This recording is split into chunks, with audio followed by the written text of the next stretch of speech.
Hi, everyone. Welcome to the Walk to Wealth podcast. If you're tuning in on YouTube, make sure to like so I can keep on bringing on more amazing guests like the one I have today. Make sure to subscribe and to hit that notification bell icon so you never miss a beat. If you're on one of the podcast directories, make sure to leave a 5-star review. It really does help the podcast out. Without further ado, I have a very special guest with me. Quick fun story before I get into my guest. He actually reached out to be on the show before I ever had my first podcast episode out. And actually, I forgot to respond to him. I wasn't even prepared at the time to have podcast interviewers on the show because I didn't even know anything about podcasting. Reached back out to him, and he agreed to hop on the show. So without further ado, Bailey, for anyone that may not know you, tell us your elevator pitch. For sure. And John, thanks so much for having me on. Quick elevator pitch. What I do is I co-host Air BnBs, which means I take off all the day-to-day operations from busy owners. I handle the day-to-day operations. In exchange, me and my company get 20% of the gross revenue. We're at 30 Airbnbs right now, looking to grow that, and that's what I do. Alrighty, Bailey. And without, you don't have to age yourself, but how old are you again? I'm 22 years old. 22 years old and is getting it popping early on, just to show you, don't ever let age be an excuse. And so you might not have had the longest journey, but tell us a little bit about your walk to wealth and how do you get here and how do you get this up and running so successfully? What's the backstory? For sure, yeah. So ever since I was a kid, I knew I wanted to be an entrepreneur. Just like things like Shark Tank, that was a small thing that just kind of got the wheels turning. My parents were never entrepreneurial. They were classic 9-to-5 jobs. So I knew I didn't want that. I just didn't know exactly what I did want until I was a sophomore in college. I read the book Rich Dad Poor Dad, and I found that book by just searching the internet for best personal finance books, entrepreneurship books. So stumbled across that book, read it, and I read the book, not Reddit, the website. So read the book, and I was like, holy crap, this real estate thing sounds super awesome. So found Bigger Pockets. I literally looked up on the internet how to start investing in real estate. Bigger Pockets has their SEO down, I guess. So they came up and just dove into their resources, podcasts, webinars, all that fun stuff. Fast forward, I figured out what niche I wanted to start in, or I thought I wanted to start in, which was multifamily real estate.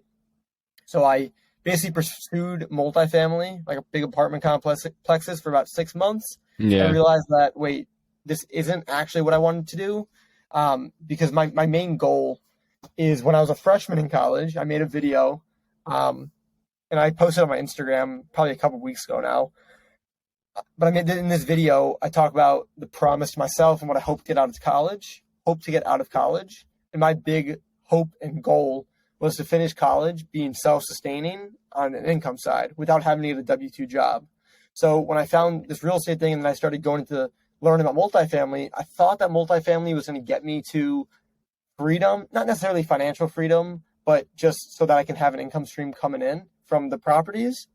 I realized that by syndicating big 100-unit apartment complexes, the value that I would add would be micro value, which would get me micro money, which wasn't going to fulfill my goal. So ultimately, I made the switch over to single family, did some single family fix and flips, did some long-term rentals, ultimately fell into Airbnbs. And that's when your whole Airbnb thing started. And that's when I realized, okay, this is something that I could do to actually, sustain me financially. Okay. And so how many Airbnbs are you currently, managing now? Yeah. So I own 2 and then I manage 30 and the 2 that I own, I also manage. So 2 of my own and then 28 for other people. Okay. And so for people that don't own or manage any, how on earth do you get started? Yeah, great question. So this is what I'd say for just real estate in general, because I didn't realize this until literally not too long ago. What I realized is that everyone needs 1 or 2 things. When you're young, at any age, the most important thing is having an income stream. Yeah. But it was for me, especially coming out of college, it was so important that I was going to have an income stream that I could scale very fast to make it a big income stream. So a lot of people talk about like buying a bunch of properties when they're young, and that's phenomenal. Like, don't get me wrong, buy as many as you can, get, great. But at least for me, and what I think is true for a lot of people, is something that's going to help even more is just building a big income stream. So I'd say if you're young and you're hungry to like really build a business and an income stream, like I would say the co-hosting route would be something that you can get started in. If you have more money or you don't necessarily need a bigger income stream because maybe you already have one, then sure, buy an Airbnb. You can obviously build a big income stream that way, but it also requires a lot of money and you have a lot of risk over your head. So it's all about situational. So I just want to throw that out first, that it just depends on your situation. Don't think that you need to buy 50 properties to be successful. It's all situational. Yeah, definitely. And so you also mentioned that you did a couple fix and flips as well. How do you get onto those, all of those? Yeah. So again, when I was getting started, what I realized just from literally networking with people on Bigger Pockets is that I realized I didn't have to have every piece of the puzzle. So the pieces of the puzzle is capital, is experience, and knowledge. Those are like the main three. Also, the fourth is just pure hustle, which is definitely a big thing that you can provide to somebody. So for me, all I had was the hustle. I didn't have money. I didn't have knowledge. I mean, I haven't had no experience, limited knowledge from just like reading books. That's all I had. Yeah. But I found somebody through networking who had money. He really, honestly, he didn't really have much money. He really had more experience and knowledge. I had the hustle and we found the money. So that's how we did that first deal, truthfully, is I didn't have much at the time, but I found someone who had more than I did. We found the other resource together. I met this person actually in a Facebook group, and then we ended up joining the same mastermind together. So really? Just online networking. And what would you tell, other young people about the importance of networking? Because a lot of people feel as, they have nothing to bring to the table. How can I go up and talk to these people that, have X, Y, Z and have this and that, and I don't have anything at all? How do you, one, build up that confidence, and how do you, two, go about networking? So you're also just trying to build genuine connection and not over there trying to network for transaction's sake. So how, tell us some tips and advice there. For sure. So a couple things I have to say on networking. Number one, the thing that I did for the guy I ended up doing the fix and flips with, and doing a lot of other things on the real estate with, it was basically like I was doing things for him almost at first. And I did that for multiple people before him. Like one guy, I remember like writing news articles or like newsletters for his email list. I didn't have any like copywriting experience, but I just did it because I wanted to hustle and learn and did what it takes. So first of all, the first person you meet's probably not going to be your partner or the person that takes you to the next level, but you talk to enough people and it will. So I would say, first of all, network as much as you can. Bigger Pockets is a great resource. I'd honestly start there. Join Facebook groups. That's also a great place to go. And then when you're actually networking with people, it's super simple. You want to tell them what you're trying to do. Like, be honest with them. Like, I am looking to get started fixing and flipping houses. I'm looking to get started in this Airbnbs, whatever it is. Like, that's kind of your story. Listen, you just have to be honest with where you're at and then learn from them as well. So tell me, what is it that you do? Oh, you fix and flip? How do you get started in that? Right? And then just learn bits and pieces from it. It's not like, hey, can you mentor me? Like, it's very much more natural, and it kind of just comes up. All about relationships, though. Yeah, and so can you actually, for anyone that may not understand, why is it a bad idea just to go up to someone and be like, hey, can you mentor me? Yeah. It's just, I guess in the real estate space, or really any industry, really, you don't, like, the thing that you need to be doing when you're having relationship or conversations is giving. Like, you don't want to be the one just like hopping on the phone, taking it from other people. You have to be giving first. Giving, and eventually it will come back. But don't, like, you can't do something and hope, and with demands of, you better do this for me, right? It's all about what value can you provide. And even if you're brand new, there's still value you could provide. Maybe someone says, yeah, I have a full family and I'm busy with this, but I need to research X, Y, and Z. Hey, I got some time in my hands. I'm happy to research it for you. Now, I'm not saying just do free work for every single person you talk to either. You have to find the fine line with that. But that's the type of value I'm talking about. Where if someone is where you want to be, go the extra mile, do something for them. Yeah, I feel like that's one of those skills that's definitely been lost in our society. Everyone thinks that, I'm entitled to this or I'm entitled to that and I deserve this because I'm doing this.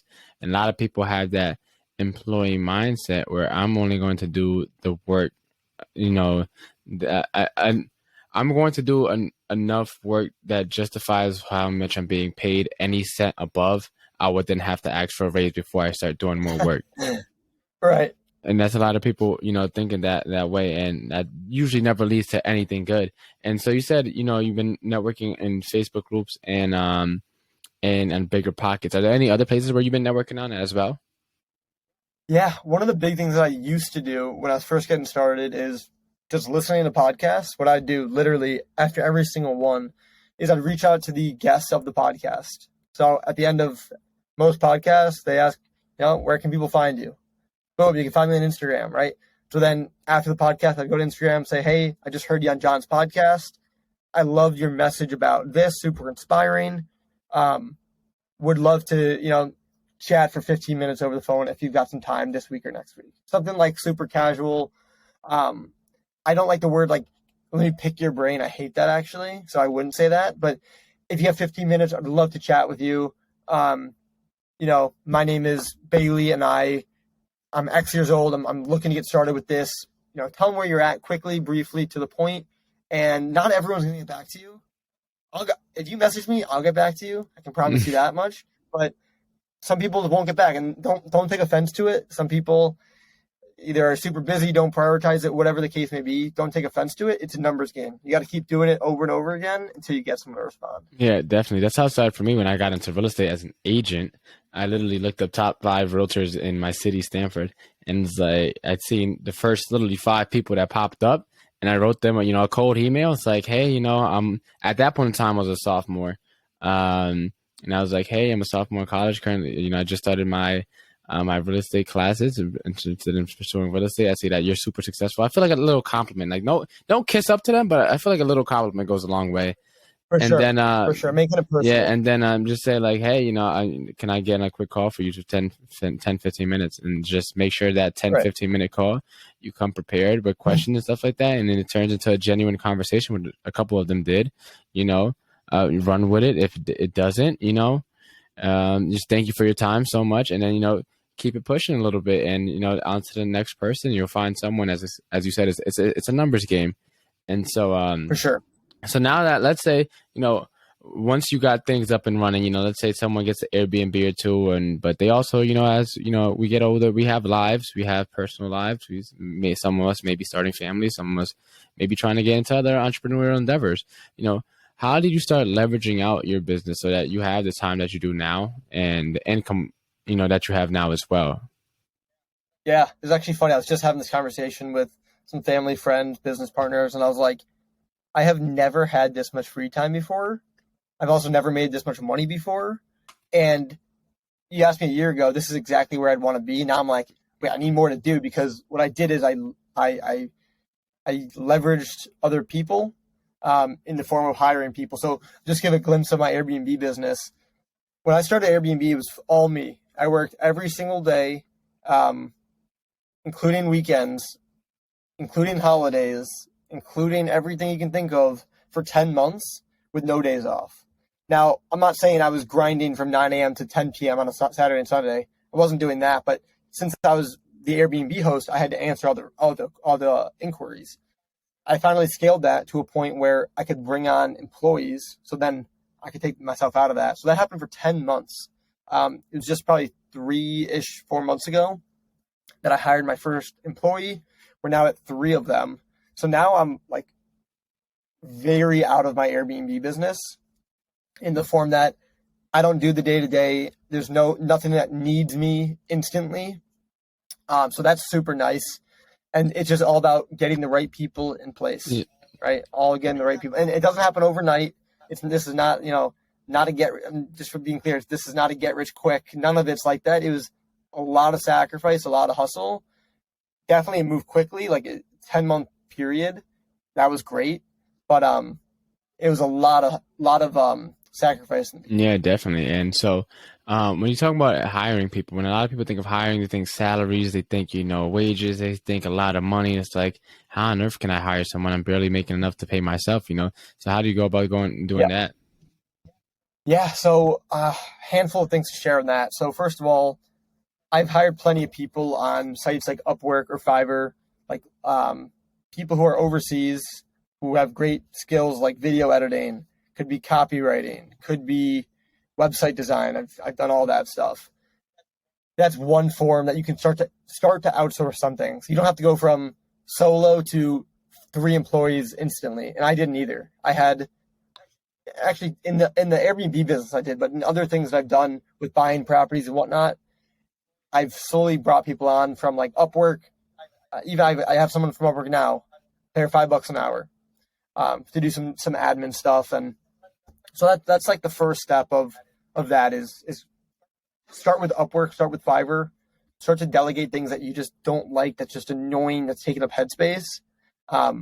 That's probably the best place to start for most people. Okay. And so, and once you get on these sites, you start finding people.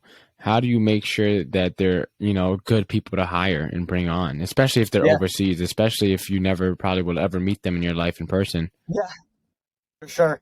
Just like how people find, like you see my Airbnb is all about reviews. Every single thing these days is all about reviews. So the only way you can know, and you can never be 100% sure, but look at those reviews. If they have a lot of reviews, a lot of experience, all right. Just like a good restaurant, right? If they have good reviews, I'll give it a try. But if they have 0 reviews, no website, I don't know. Might be, probably a no-go. So with sites like Upwork and Fiverr, they make that process super easy. Yeah. Where you can just search for exactly what you need. There's plenty of people out there. There's an infinite amount of people on this earth.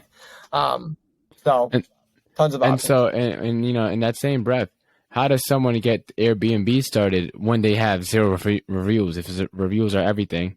Yeah, for sure. So on the Airbnb side, on like an actual technical standpoint of like how do you get your property booked, Airbnb and Vrbo both have settings that decreases the price of your Airbnb and basically promotes you, saying, listen, this is a brand new Airbnb, but if you want to stay in it, we'll give you a discount.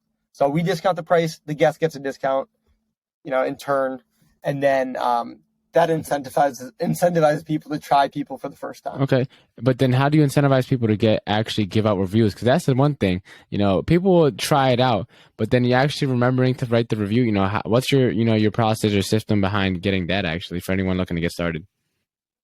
For sure. So are you talking about for Airbnbs or for any? I mean, reviews apply to any small business endeavor or large business, any endeavor, even your podcast. Yeah. So it sounds very simple, but you just got to ask. Now, this is not, you're not going to get every single person to do it, especially like podcasts. Like it's tougher to get someone to review a podcast. I had my own podcast. I totally understand how that works. Even a restaurant, right? Like I don't think I've ever left a review. Yeah, me either. Right? I think I left one bad one because I was angry one time, exactly. But never. People only leave the bad ones, which is really terrible. With Airbnb, it's obviously a lot more common for people to review on Airbnb. But what we do to make sure that they do or encourage them is we let them know, hey, it was a pleasure hosting you. We're going to be leaving you a 5-star review. We'd love a 5-star review in return. Yeah. So we ask. Yeah, definitely. And so what do you do to ensure that your stays are 5-star review worthy? Yeah, great question. So a handful of things. It all first starts with the property itself. So setting up the property correctly from the start. This is something that I messed up on big time when I first got started, is I didn't know exactly what I need to put in the Airbnbs. A lot of it might be common sense, like, okay, you need pillows, you need sheets. All right, makes sense, right? But then there's some things that like you just don't remember in the grand scheme of things. Like we didn't remember a spatula for the grill. Like out of everything, this was a huge house we were working on. We were rehabbing it. We forgot that. So the first thing is making sure that your property is set right from the start, number one. Number two, your cleaning team. You need to make sure that your cleaning team is top tier. They have Airbnb experience and that they're going to be reliable. So they're going to, the cleanliness of your property, check that off. That'll be good. And then guest communication. That's the other really big part to the whole equation. You have a nice house, it's clean. Now it's guest communication time. So the big thing with this is letting the guests know, communicating with the guests before they book, while they stay, and after they stay. So we use software and automate a lot of it, which enhances the guest experience. But that's a huge thing right there. And then lastly, when they're staying, if they have an issue, how fast are you to respond to those issues? That's kind of the name. Yeah, definitely. And so, now we got to a point where, we got the discounted pricing, we got people coming in. Now we got the people coming in and we got the people to leave reviews and stuff like that. We got your team that, manages, helps you, that you're leveraging out to so that you can stick on doing the most important task. Is there anything else that you do to go like above and beyond to distinguish yourself from other Airbnbs? Because I feel like in some markets, and my market's not too saturated, but as you know, like in markets like Florida and other markets, may be saturated. So what do you do to distinguish your Airbnb aside from price? Because the discount can only go on for so long, right? Yeah, well, for sure. So the pricing is not necessarily. Yes, this is an incentive to get in the door, but also there's on the back end of trying to optimize your price and get the most revenue from it. So for sure, having lowest price is not going to be a permanent solution. So a couple things. Number one, just having a nice house. It sounds simple, but also at the same time, it's not that easy. So let me explain. Think about Miami, right? You're thinking all these Miami bougie houses, super cool, really nice, modern, brand new. There are dozens of the same house that look the exact same that are super nice. So just having a nice house is not going to instantly do it. It's not just about having a nice house, because a lot of people have nice houses. That doesn't distinguish it. A lot of the times it's reviews, you build it over time, but your reviews definitely help a lot. Having cool amenities definitely help. One of our properties, we offer a boat rental. We're on a lake. We have kayaks. Trying to think about our other properties. What main things we have? Nothing too crazy, to be honest with you. We're just really good with guest communication. We get great reviews, and that gives people confidence when. Yeah. Okay. And so, I'm just gonna ask a question, but it definitely slipped my mind. So, how do you actually? There we go. Superhost. Are you a superhost? How does one get to superhost? Is there a certain amount of reviews? And once you do become superhost, what is if you can quantize, I guess, the return from becoming a superhost? Why would one want to become one? Is it even worth going the extra mile to become one? All great questions. So as a co-host, you do not earn superhost status, because as a co-host, you are exactly a co-host to the property, which basically means you're the second one listed on the Airbnb page. The host will get superhost status, and we'll basically earn him superhost status, or her superhost status. So yes, we are superhost status on. Yes, we're superhost status. Not me personally, because I can't be, because I'm the co-host of these properties. But the property owners are superhosts, because I earned them that status. To earn that status, there's a couple boxes you have to check off from Airbnb. First one is you have to have less than one cancellation per 100 stays. So basically, you can't cancel on any guests. It just shows that you're reliable. Second of all, you need to have a 4.9 or above rating, I want to say. On your listing, you need to have a certain amount of stays. So you can't just have one guest and instantly be superhost. You have to have either 10 stays or 30 nights booked or something like that.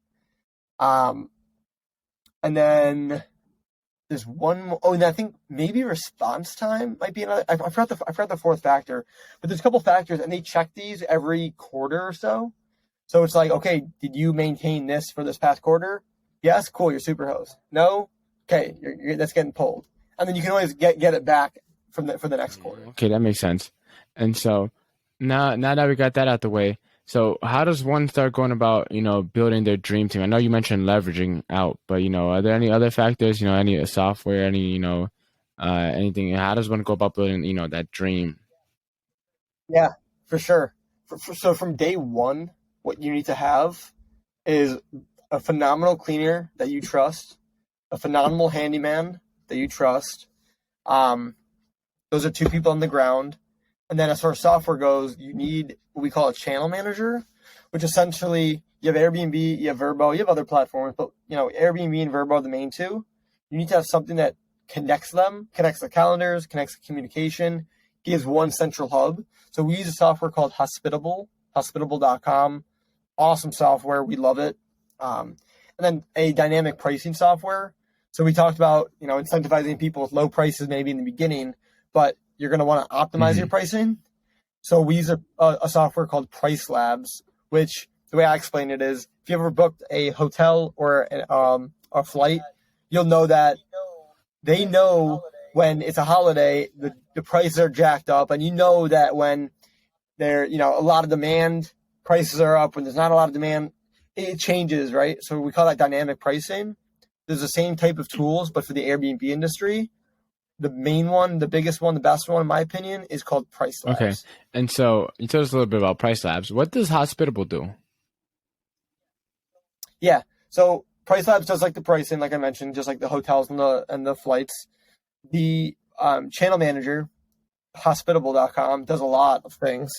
First of all, started with the pricing, right? So let's just say you set your pricing, cool. That pricing software needs to connect with Airbnb and Vrbo, okay? But you don't want to just connect Price Labs to Airbnb and Price Labs to Vrbo and Price Labs to Booking.com. That's just going to be a waste of money because Price Labs actually charges you per connection like that. But also it's not efficient. So what we do is you connect Price Labs to Hospitable.com, and then Hospitable takes that pricing information and transfers it to Airbnb and Vrbo. So that's one very small thing. Hospitable will make sure that you're not double booked on any platform. So if you have a booking on Airbnb, it'll block off your calendar on Vrbo and vice versa. Guest messaging, we have like a pretty long message sequence. When they book, 3 days before they check in, the day that they check in, the morning of their first day, 18 hours before check-in or check-out, 18 hours after they check out. So we have a whole automated message sequence to make sure that they're having a good experience and that they know that we're there for them. And then the last main thing that it does is whenever we get a booking, it'll text our cleaners automatically. So, hey, we just got a new booking at XYZ property, so that they know in their calendar, and it'll also message our cleaners the day before they're supposed to go there. Hey, just a reminder, we have a cleaning tomorrow at XYZ property. So those are just a couple of features that literally save, no joke, with 30 Airbnbs, like dozens of hours. Yeah, it definitely sounds like that saves you a bunch of time. And so also too, so now that we kind of have the infrastructure down with everything, a lot of my viewers, as you may know already, is part of a younger demographic. So how would they kind of get started in this real estate stuff or Airbnb, with little to no money? Yeah, honestly, co-hosting is truly the best way to get started with little to no money. You could get creative and buy an Airbnb, totally. I like the co-hosting model though. For those of you who don't know what the co-hosting model is, just a quick explanation of it. You essentially manage the day-to-day operations of an Airbnb for a busy homeowner for a percentage of the gross revenue, typically 15 to 20%. So if a property is bringing in $5,000 a month and you get 20%, that's $1,000 per month for that one property, right? You can just do the math. If you get 10 of those, all right, you're doing pretty good. So I like co-hosting for my model. I would say for those listening, just join different Facebook groups on Airbnb. Follow my content. That's all I talk about is co-hosting and Airbnbs.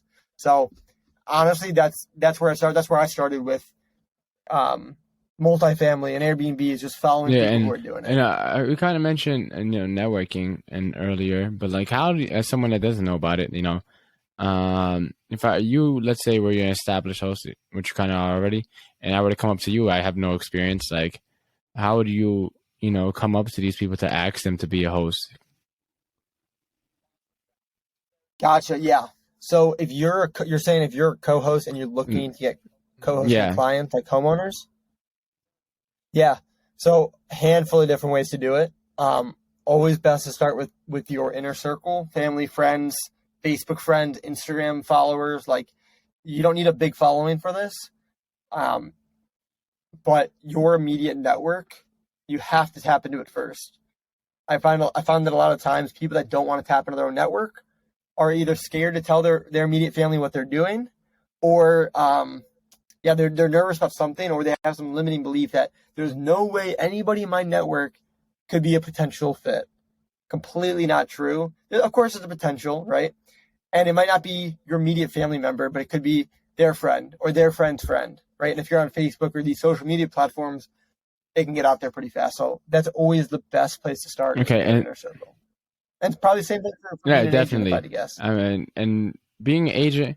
So my limiting belief was always, my inner circle is a bunch of people my age. They're not looking to buy, sell, or invest. But it's like then it's also their network. Who do they know that may or may know someone that's also looking to buy, sell, or invest, or in this case, become a host or stuff. So let's say, possibility. They don't have anyone in their immediate circle, right? They don't have anyone doing Airbnbs that they know personally, or even not even personally, just they have never even seen before. Let's just say they move to another state, they have no connections, right? How would one then go about reaching out to co-host for someone? Yeah, a couple different ways. Number one, local meetups. There's real estate meetups in your area. Go to them, meet people, hear what they're doing. Chances are there's investors there. Chances are one of those investors has an Airbnb. Like, that's just how it works at Airbnb or at real estate meetup groups, right? People in all different areas. That's a phenomenal way to do it. The other thing I was going to say is if you want to get scrappy with it, you could even call properties that are listed for rent and say, hey, listen, I saw your property for rent. Have you ever considered turning that into an Airbnb? Sometimes, again, this is a numbers game, but someone might say, I've thought about it, but I don't know how to, what I would do, or I don't have the time or energy to do it. So I just thought long-term rentals would be easier. Well, cool. My company, we handle the day-to-day so that not only are we going to increase your revenue by X amount, but your time commitment is going to be less than you're going to do the long-term rental because we're handling the day-to-day. So those are just two, again, things that you can put in place, and it's all a numbers game. You don't expect to go to one meetup and instantly find somebody. Go to a couple meetups and see what happens. So for someone looking, they found out and they know what to do now, but how do they go about learning? Obviously, aside from listening to your Instagram, which we'll plug later, but how does one go about learning? Especially because, at least for me, I go to meetups all the time, but I haven't actually heard of the co-hosting model. Everyone hears about, buy your Airbnbs. I heard about subleasing and stuff but I haven't heard about the co-hosting model. So how does one go about learning more information in that route? Yeah, what I would say is tons of different ways. Social media is a great place to start. YouTube's a great place to start. There's tons of people who have Airbnb courses as well, Airbnb programs. When I first got started, I paid $5,000. I joined a $5,000 mastermind group. So I'm a big believer in paying to accelerate. If you're one that doesn't want to pay, that's totally fine. You can try to do it on your own. It'll just take longer, and you can plenty of resources on YouTube. Again, my TikToks alone, I guarantee will help you.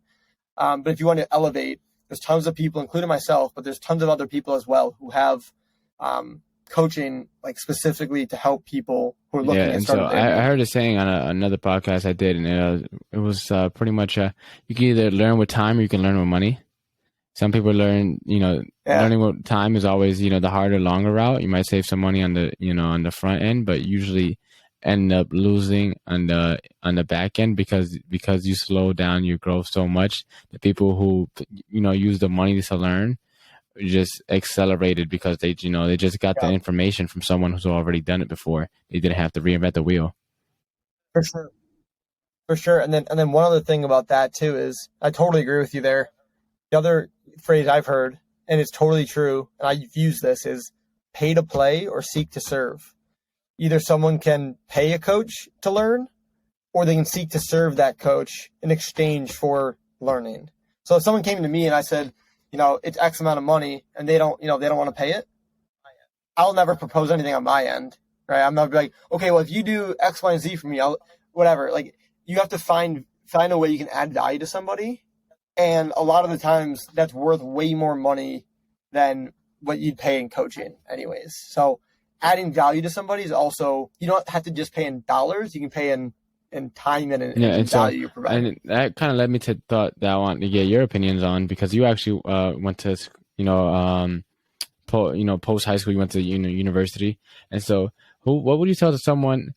Because a lot of people, I feel like nowadays, are so willing to jump into student loan debt, but when it comes to and paying a couple $1,000 for a course or a mastermind or a coach, they find every excuse in a book to not move forward with it. So what would you tell to someone that is kind of hesitant? Yeah, I literally just made a TikTok on this because I find it sad, like hilarious, but also like really sad, because school people don't understand exactly what school is meant for. People think it's like, I'm there to learn, and like if you're like a doctor or an attorney, or like, yes, okay, you're there to actually learn because you need to learn. But from my experience, if you're in like business school or like marketing or like advertising, any of that nonsense, which I was in, you're not actually like, don't fool yourself and think you're actually there to learn. You're there to network at best with people who probably don't even have the same vision as you, if you're even listening to a podcast like this. So for a program, a course, I've seen them range from $1,000 to $20,000. I've seen college range from $50,000 to $200,000. So like the fact that with the right program and course, you can pay literally a fraction of it, get top tier networking and top tier actual knowledge. Like it's, when you put it like that, it's like a no-brainer. So how did you find out about courses and stuff like that? What made you like say, hey, let me start investing in myself and investing in my future, to then go into that? Yeah. So what happened was, I was doing my networking on Bigger Pockets. I met this guy named Derek Loda. I asked Derek, do you know of any upcoming real estate meetups? He said, yes. I said, cool. Sent me the link to it. Hopped on Zoom. Like, I think it was like that night or the next day. And on the Zoom, this free meetup, some guy was like, I had this mastermind. If you're interested, give me a call. Gave his number. I'm like, okay, I'll give him a call. Called him up. Hey, my name is Bailey. I'm 19 years old. Saw you had a mastermind, and I'm interested in joining and learning more about it. He goes, you're 19? I said, yeah. He goes, well, do you have $5,000 laying around? I said, no. He said, okay, well, my mastermind's $5,000. And I said, like, okay. And he actually brought it up to me, but in hindsight, this is something that you can bring up to somebody, is he's like, let me think on it, because I could tell you're motivated and you want to hustle, and I can hear from you. Let me think of something. So then he came back to me. We added value to each other. Basically just did a value swap, essentially. He let me into the program. I helped him with some things in the program, essentially, and he let me in for free. So it's not just about money, but that's like the first time I was like, holy crap, like there's people in here who all paid $5,000, and there's very serious people. They have money there, so it was like, I walked into a room of like people that I've never been surrounded with before. Yeah, definitely. I had a very similar experience actually not too long ago.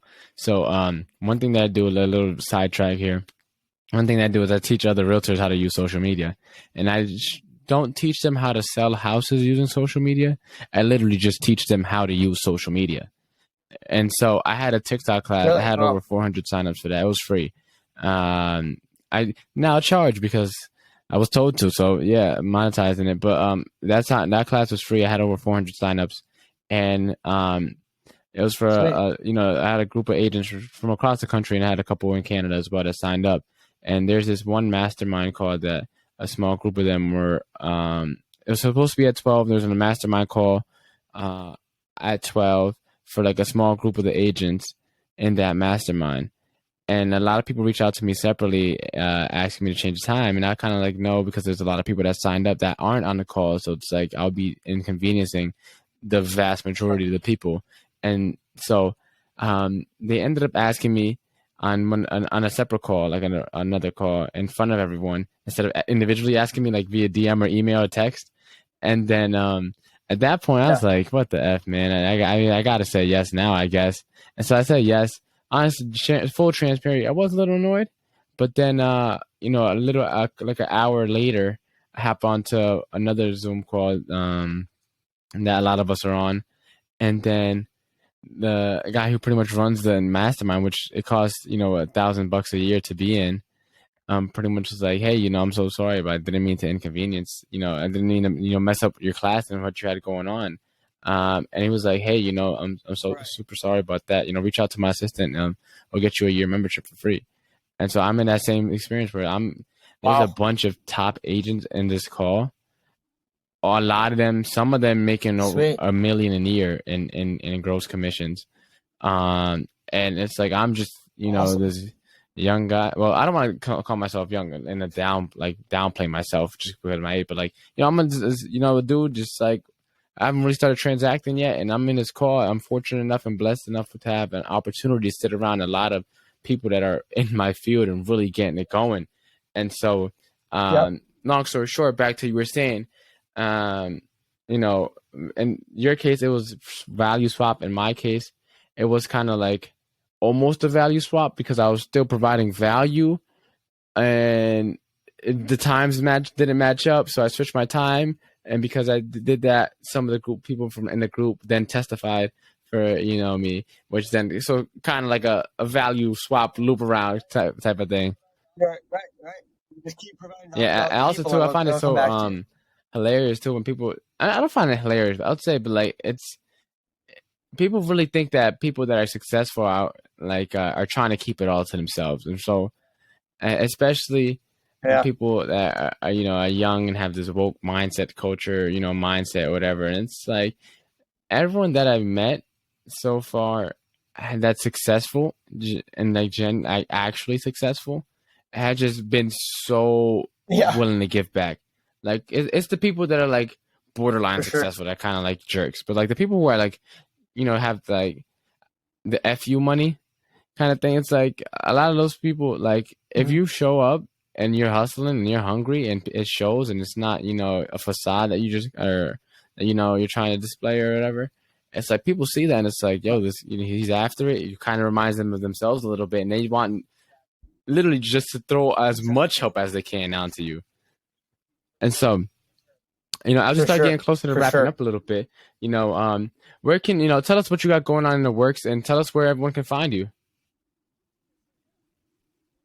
For sure. Yeah. I mean, in the works, I'm at 30 Air BnBs now. Goal is to be at 50 by the end of the year. I think that's very attainable. It's gonna happen. And then as far as where you can find me on social media, Instagram is like the best place to go. Just like a Bailey Kramer, you'll find me. I have a couple underscores in my name on Instagram, but Instagram, TikTok, Facebook, any of those sites. And your preferred one is Instagram, right? Yeah, Instagram is just the easiest one. You can see, I think it's just like the easiest platform to kind of get the glimpse of me. You can see my little bio. I've got a bunch of free things in my bio and stuff like that. So okay, perfect. Yeah, and so now that we're reached the end of the show, we're down to the final 4 questions. So we start off with question number 1. What is the most impactful lesson that you learned in life? Most impactful lesson that I've learned in life. I would say, truthfully, everything, you might not have all the resources yourself, but someone that is a lot closer to you than you think has them. So don't be limited to what you have or don't have. Like, I don't have money. I don't have a good credit score. Someone around you has that, and you can tap into it. So your network is truly everything. What is the most admirable trait a person can have? I would say honesty. Like, I like to just be straight up and fair, honestly. Fair and honesty, 2 big things for me. If someone's not being honest and kind of I'm like, dude, I'm an open Yeah. book. Like, there's nothing to hide. Come on. And then just fairness of just treating people right Okay. and just If you doing wanted things to fairly. change someone's life with one book, what would it be? Yeah. Rich Dad, Poor Dad. That changed my life, and Yeah, honestly, truthfully, I think it's a life changer. like at the time of this recording, like 4 out of the 5 like last podcasts have all been Rich Dad Poor Dad. Is hilarious. How many? It's crazy Yeah, how many lives it's that book that good. has changed. And then the last and final Yeah, question is: what is the legacy that you're trying to leave behind in 1 or 2 sentences? yeah, great question. I would say I don't necessarily know my legacy, to be honest with you, but what I do know that's really important to me is that I'm just fully there for my family, and that I'm fully there for my friends, and that I have time freedom, and I have money that can, money doesn't solve everything, but it can definitely get people closer together. It could, pay for a nice vacation with friends or family. So for me, it's really about like building time freedom, and I measure my success not only by money but by time as well. Like, how much time do I have? Am I free after 5 p.m.? Like, that's successful to me. I don't have a I guess anything greater, like I want to impact 5 million people, anything crazy like that. I do want to impact people, and that's like a big push for my social media. I don't have numbers to quantify it yet, but yeah, I do love helping people, create businesses That's and amazing. post That's and all that fun amazing. stuff. Well, Bailey, it was an honor and a pleasure to finally get you on the podcast after what is it, like 8 long months now, almost. It's been a long time coming. Definitely. But Yeah, so Bailey, yeah. it was a pleasure, and look forward to staying in touch and connecting, and watching each other grow. We are the next generation. We are the youth. We are up and coming. We are gonna take the world by storm. So it was a pleasure having you.